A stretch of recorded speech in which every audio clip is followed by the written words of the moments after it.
Deus continue sendo louvado. Evangelho de Lucas, capítulo 17. Está em dois versículos, versículo 15 e versículo 16, por gentileza. Evangelho de Lucas, capítulo 17, verso 15 e 16, por gentileza.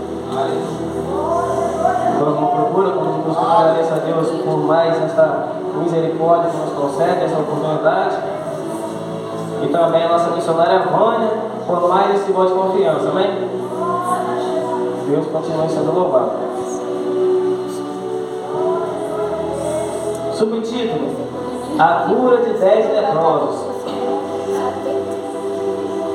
Os caras, a garganta, a voz falhar um pouco, os irmãos, né? Não para não.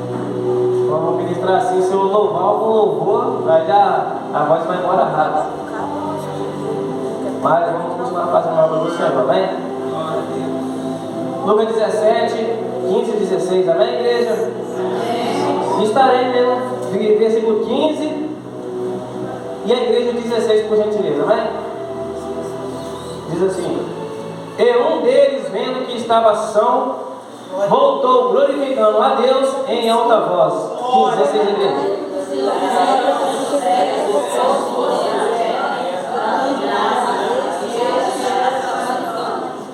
E este era Samaritano. E este era Samaritano. E este era Samaritano. Podeis tomar o vosso assento, glorificando e bendizendo ao santo nome do Senhor.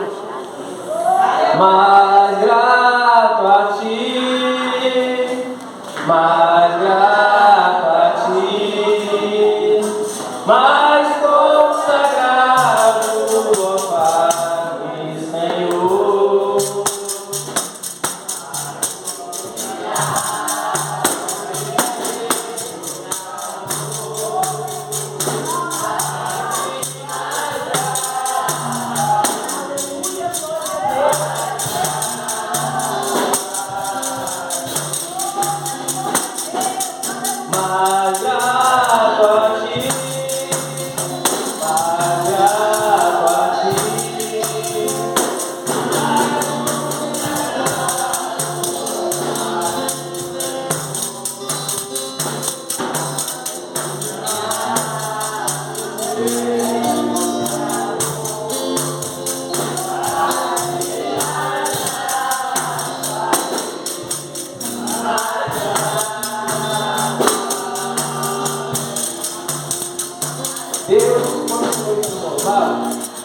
Não abusando do tempo, mas entrar rapidamente na introdução e em seguida entrar na ministração, que é onde nós lemos de Evangelho de Lucas, capítulo 17, versículos anteriores, antes do versículo 15 e 16, que acabamos de ler nesta noite. Vemos relatar acerca de uma passagem bem conhecida, os irmãos já conhecem de cor, que a qual, certa feita, Jesus decide viajar indo para Jerusalém, mas porém no caminho para Jerusalém ele passa por Samaria e por Galiléia, e a palavra vai dizer que no meio daquela viagem ele entra em uma tenda, em uma aldeia, ele entra em uma aldeia, e quando ele acaba de entrar na aldeia, vem 10 leprosos, e a palavra vai dizer que aqueles 10 leprosos eles param de longe e não chegam até perto de Jesus. Por que eles param de longe? Os irmãos já sabem, antigamente quem era leproso era considerado tanto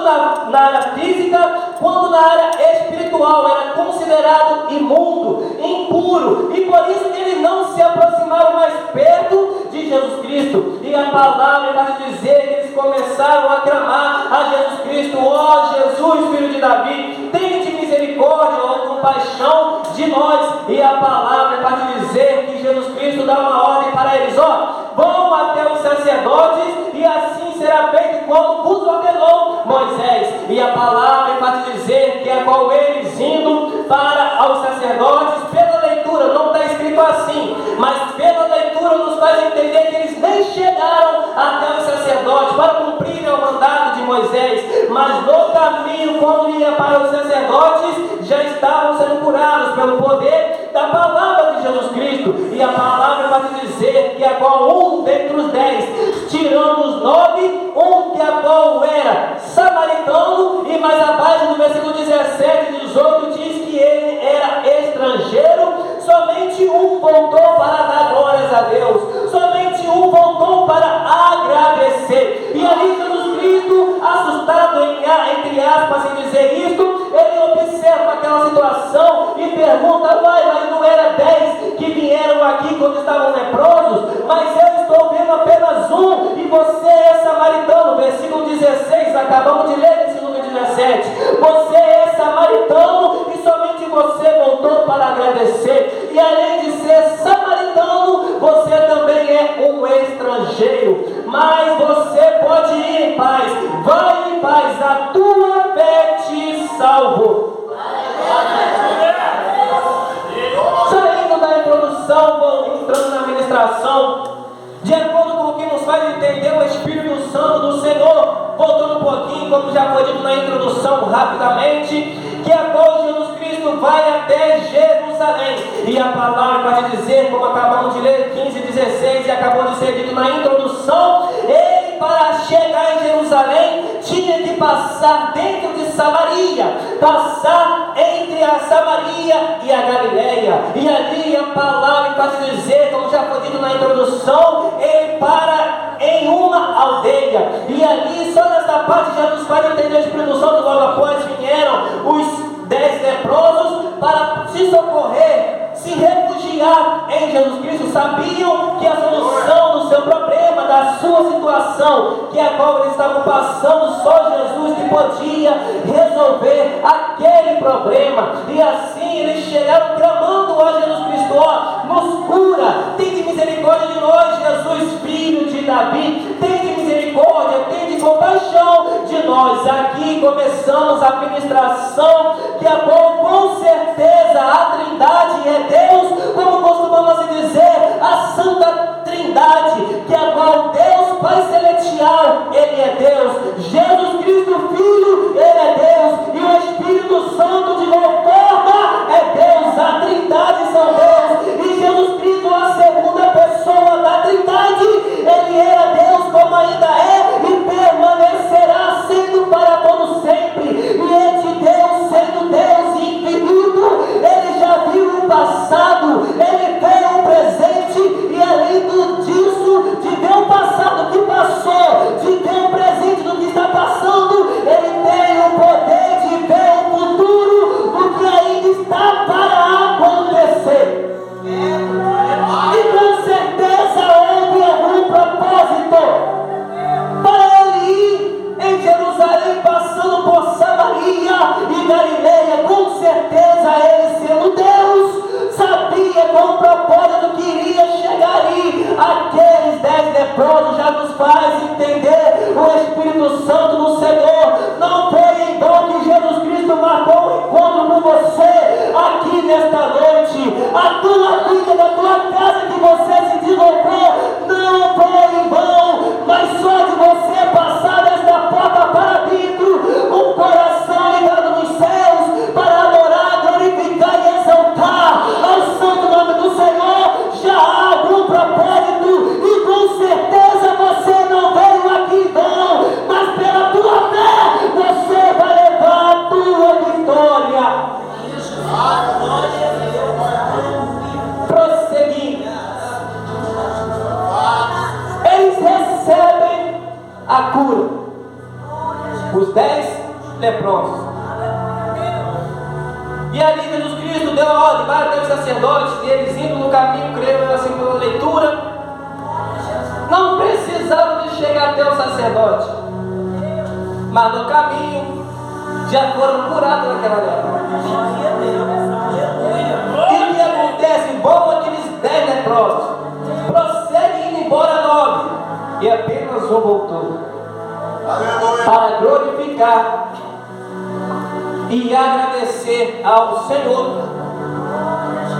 E Jesus Cristo, admirado, não eram 10 leprosos que vieram aqui buscar a cura da lepra? E só veio um, cadê os outros 9?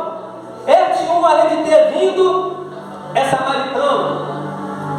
Abrindo parênteses e fechando parênteses. Os irmãos já sabem que os samaritanos não conversavam com os judeus, não se davam com os judeus. Por quê? Porque numa certa feita eles permitiram deixar os samaritanos, deixar a corrupção entrar no meio deles. E assim os judeus, os israelitas, se afastaram e começaram a desprezar aos samaritanos e os samaritanos de igual forma com os judeus. Deixando a corrupção entrar, ficando com mulheres alheias, adorando a outro tipo de Deus, fazendo coisas totalmente más diante do Senhor. Fechando parênteses. E ali aquele samaritano e estrangeiro, que é qual estrangeiro? É aquele que vem de fora. Ele veio glorificar e agradecer a Deus. Porém, outros 9 seguiram o caminho e embora. Não voltaram para agradecer. Somente aquele um voltou para agradecer. Podemos analisar e perceber que foi a minoria. Eram 10. Eram 10. Porém, somente um voltou para agradecer. Vivemos no meio de uma nova geração em que quantos buscam ao Senhor, obrigado. Todos que buscam ao Senhor, oram ao Senhor, busca a sua face e já chega orando. O Senhor faz, Senhor, acontece, Senhor, já foi, agora vem, agora volta, como se estivesse tratando com um animal doméstico, que é qual diz para o cachorro levanta, cachorro senta, cachorro vai lá para fora, cachorro volta aqui. Deus não é nenhum cachorro, Deus não é a criatura somos nós e Ele é o Criador. Não tem como reconhecer, não tem como mudar esta situação. E quantos que oram ao Senhor pedindo tanta coisa? Senhor, faz isto, Senhor, faz aquilo. Mas o Senhor está dizendo: quanto tempo tem que você não enjoelhe seu joelho no chão para dizer e agradecer: Senhor, obrigado pelo fôlego de vida. Quanto tempo tem que nós não oramos ao Senhor para agradecer: Senhor, muito obrigado pela família que eu tenho, muito obrigado por ter abrido as portas de emprego para mim, muito obrigado por eu ter um filho ou uma filha abençoada, Senhor, muito obrigado pela tua misericórdia. Quanto tempo tem que nós não temos agradecido ao Senhor? Levando em consideração o que disse salmista Davi, jovem segundo o seu coração, jovem segundo o coração de Deus, em Salmos capítulo 116 e no seu versículo 12, aonde o salmista Davi faz uma pergunta, mas no 13 e 14 não tem uma resposta. Por quê? Porque ele, nós também já sabemos qual é a resposta de Salmos 116, versículo 12, aonde ele pergunta para si mesmo: que darei eu ao Senhor por todos os benefícios que me tem feito? Não levam isso em consideração. Que podemos dar, ou recompensar, ou devolver ao Senhor por tudo que Ele nos tem feito?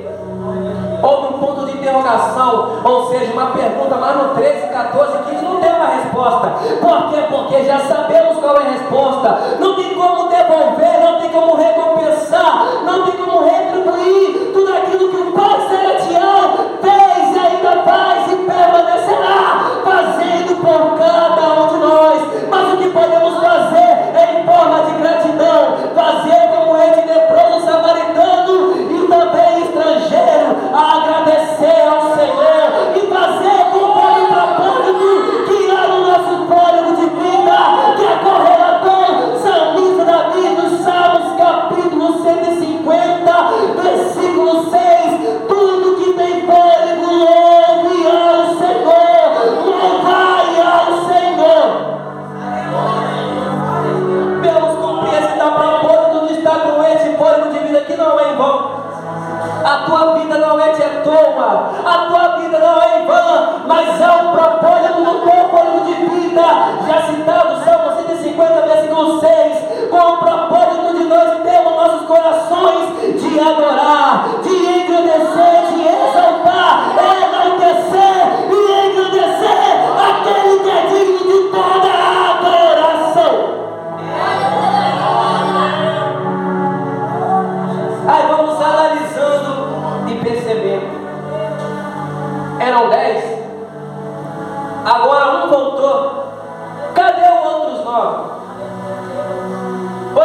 prestarem bastante atenção.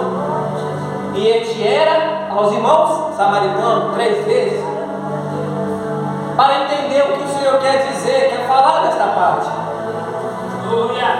Já foi dito que os samaritanos não se davam com os judeus, porque tinham se corrompido. Agora vemos alguém que estava na linhagem da corrupção, voltando para agradecer ao Senhor. E além de ele ser samaritano, observe bem, ele era estrangeiro. Estrangeiro, bem simples, o significado é aqueles que vêm apenas para passear. Não os da casa, mas aqueles que vêm, mas são de fora, estrangeiro. Olha da onde que veio um exemplo, irmãos. Olha da onde que veio uma atitude de um samaritano que estava fora da linhagem judaica, dentre o povo dos judeus, dentre o povo de Israel. Só por aí o samaritano já diz que ele era de fora. Aí veio o estrangeiro, era mais de fora ainda. Não era da região. Não era dentre o povo de Deus, dentre o povo de Jesus. Aí podemos fazer uma analogia. Como temos costumado dizer, analogia significa fazer comparações com coisas diferentes, porém fazendo sentido. Isto é analogia. Podemos fazer uma analogia desta parte, em que a qual alguém que é de fora, que é samaritano, que é estrangeiro, de fora, trazendo uma atitude para os que são de dentro, dando um exemplo para os que são de dentro. Aí fazemos uma analogia do Atos dos Apóstolos, no seu capítulo 9, aonde poucos detalhes, irmão, com essa passagem de Atos 9, onde o segundo Saulo, quando era Saulo, na sua expectativa de ir a voltar, de ir perseguir o povo de Deus, ele cai com o rosto em terra. E aí ouve a voz de Jesus o resplandecer. Você não conhece a passagem? Saulo, Saulo, por que me persegues? E ele diz: eis-me aqui, Senhor, o que é para me fazer? No primeiro encontro com Jesus, já chamou Jesus de Senhor, o reconhecimento. Reconhecendo aquele encontro que ele mesmo matando os cristãos, matando os servos de Deus, os mártires nesta terra, mas reconheceu: e calma aí, alguém é maior do que eu. Alguém conseguiu me parar. E aí Jesus começa a dizer: vai até a rua direita. E começou a dar em visões como seria: vou enviar meu profeta, meu servo Ananias, para impor as mãos sobre os seus olhos, porque ficou cego, e depois disso vai cair todas as escamas e você vai voltar a enxergar. Seguindo a analogia dos samaritanos e estrangeiros, do de fora. E na mesma hora que Deus fala com Saulo, das instruções, da onde é, para onde ele tem que ir, ele fala lá com o profeta dele, com Ananias: vai encontrar com o meu servo Saulo. Você vai pôr as mãos sobre os olhos dele, ele está cego, com escama nos olhos, e as escamas vão cair, e vai voltar a enxergar. Não, Deus, tenho reconhecido e ouvido quem é Saulo. Saulo é matador de cristãos, certamente ele irá me matar. Aí seguindo a analogia, Ananias, faça o que eu estou mandando, porque enquanto você está falando de Saulo aqui, ele está tendo visão lá. E para de julgar ele. Versículo 15 de Atos capítulo 9. Vai porque eu estou mandando, para de julgar ele. Não se amedronta. Se eu mandei, pode garantir a vitória. Porque enquanto você está questionando, Saulo está dando visões. E vai porque ele é para mim um vaso escolhido. Ah, mas está na droga, é vaso escolhido, irmão. Está na bebida, se aprofunda, é vaso escolhido. Ah, está na prostituição, é vaso escolhido. Independentemente da vida que leva, independentemente da situação que esteja, é vaso escolhido. Seguindo na analogia, Mesmo Atos, capítulo 10, versículo 1 em diante até o 48. Simão Pedro, Simão Barjona, tem uma visão, quando ele sobe ao seu terraço para orar. Poucos detalhes. E ali desce um vaso, encobrido com 4 pontas de lençóis, cheio de animais quadrúpedos, que agora tem 4 patas, e répteis vivos. Aí Simão Pedro ouve uma voz: levanta-te, Pedro, mata e come. E Simão Pedro, que chama mais Deus? Como eu vou comer algo que é impuro, algo comum e impuro? E aí a voz diz: não considera impuro o que eu purifiquei. E outra ainda fala por mais 3 vezes: veio aquele alimento, aqueles animais vivos, e a ordem, por mais 3 vezes além da primeira, no caso 4 vezes: levanta-te, Pedro, mata e come. Mas Senhor, eu vou comer algo comum e impuro. Como vai considerar impuro aquilo que eu purifiquei? Levanta, mata e come. Como eu vou comer algo impuro? Não considera impuro aquilo que eu já purifiquei. Pela 3ª vez, no caso a 4ª, tirando a primeira: levanta-te, mata e come. Como eu vou comer algo impuro e comum? E a voz pela última vez diz: não considera impuro aquilo que eu já purifiquei.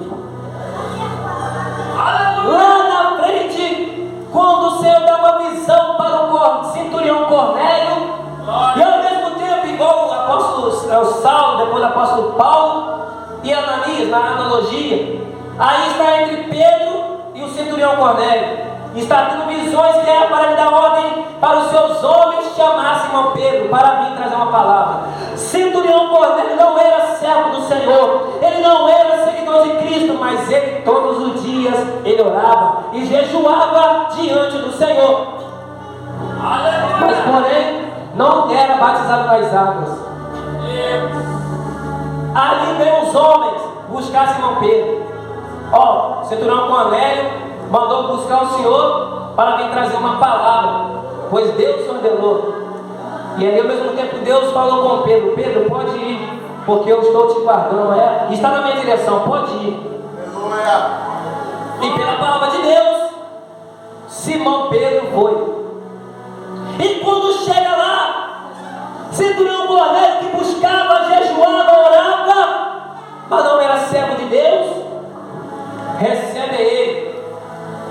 E Simão Pedro, sabendo da situação, ele começa a entender o porquê que Deus deu a visão a ele lá dos animais, para dizer: levanta-te, Pedro, mata e come. Aí quando chega na casa de centurião Cornélio, aí Pedro lembra e pensa: agora eu entendi o mistério, porque eu julguei algo que o próprio Deus falou que purificou, e por 4 vezes eu não quis comer mesmo assim.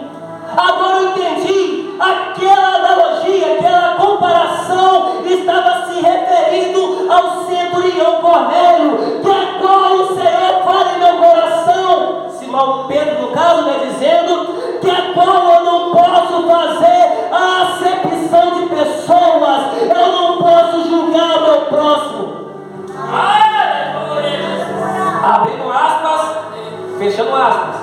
Mateus capítulo 7, versículo 1. Julgar não é pecado não, tá, irmãos? Dependendo do tipo de julgamento. Os irmãos vão entender. Dependendo do tipo de julgamento, julgar não é pecado. Aí Mateus capítulo 7, versículo 1 diz: não julgueis para que não sejais julgados. Versículo 2: porque da mesma medida que julgardes, vos serão medido. Mas no 3, 4 em diante diz: porque reparas o argueiro que está no olho do teu irmão, sendo que no teu tem uma trave? Ou vice-versa: porque reparas a trave que está no olho do teu irmão, sendo que tem um argueiro que é maior que está no teu olho. Aí mais adiante vai dizendo: antes de querer tirar a trave que está no olho do teu irmão, tira antes a trave que está no teu olho, para depois que tirar a trave do teu olho, aí sim será apto para tirar o argueiro do teu irmão. Está dizendo para nós julgar, mas sem hipocrisia. Pode julgar, mas tenha compromisso, tenha moral para fazer isso. Tem o julgamento de condenação e o julgamento com a reta justiça. Não é para julgar condenando o teu irmão, não. É para cumprir o que disse João no Evangelho de João, capítulo 7. Capítulo 7, versículo 24. Não julgueis ou não julgai segundo a aparência. Mas continua dizendo, mas julgai segundo a reta justiça. Como assim julgar com a reta justiça? É pregar a verdade. É falar para o teu próximo, você está errado, mas ainda tem solução para você. Você está em caminho para o inferno, mas ainda tem solução para você proceder desse mau caminho e se arrepender. Isto é julgar segundo a reta justiça. Mas vivemos no meio de uma nova geração em que as pessoas não estão julgando com a reta justiça, mas estão julgando com a condenação, com o seu olhar de rabo de olho. E o irmão está assim assado, misericórdia, já está julgando com a condenação, já está julgando, condenando o teu próximo, e está de qualquer jeito, não tem mais jeito para ele não, está julgando com a condenação, sem a reta justiça. E nós fomos chamados, irmão, não é para julgar com a condenação, não fomos chamados para poder espalhar, não, mas fomos chamados e escolhidos para ajudar o povo de Deus e não para expulsar as almas para fora da igreja. Não fomos chamados para ficar reparando ai, perdão. Não fomos chamados para ficar apontando o dedo e falar, você está errado, irmão. É para falar da palavra sim, mas com sabedoria, porque isso aqui não é espada para ferir o teu próximo, não é uma faca para poder furar e matar o teu irmão, não, mas é para ser direcionada a palavra para as almas com o intuito e o propósito de restaurar, de libertar, de transformar. Mas vivemos no meio de uma nova geração em que quando tem expulsado as almas da igreja, principalmente aqueles que estão chegando agora, por intermédio da palavra fora da direção de Deus, por intermédio do falar sem a sabedoria. Aí eu falo mesmo, e se precisar eu falo de novo, ei, fale sim, mas da direção do Espírito Santo. Não é para jogar em direta para fulano, não é para apontar o teu próximo, não, mas é para falar com justiça, com sabedoria, verdadeiramente da direção do Espírito Santo de Deus. Porque naquele grande dia isso vai ser cobrado, irmão. Lembra daquele grande dia que você falou sem a direção? Aquele dia que você falou sem sabedoria, foi repreender o teu próximo, mas não era para falar daquela maneira. A pessoa se afastou da presença do Senhor e está indo para o inferno, a culpa é tua. Nós vamos pagar pelas almas que nós estamos lançando para o inferno. Vai ser cobrado em nossos lombos, irmãos. Vai ser cobrado. Aí vem o samaritano, um estrangeiro, dando um exemplo para os que são da casa, até mesmo para os judeus. O Senhor Jesus Cristo, no Evangelho de Mateus, capítulo 8, versículos 5, 6, 7.